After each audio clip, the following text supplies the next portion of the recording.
So good morning.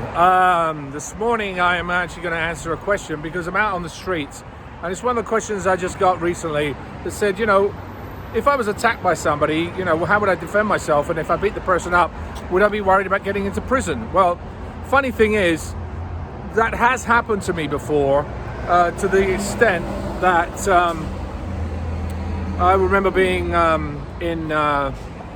in Vancouver during Highlander, and some guy was really trying to, push it with me. He was, he said, "Oh, so you think you know swords? You know how to fight? I'm better than you." And I just had to. And I was in a club, and I remember him pushing him into my face like that, and I was calmly saying, "Well, I'm sure that's good. Well, congratulations." And another actor who's a martial artist as well came up and pulled him away and started talking to him.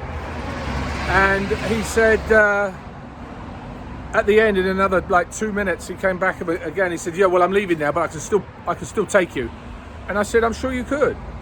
And the point is that I wouldn't win. Whichever way you look at it, I wouldn't win.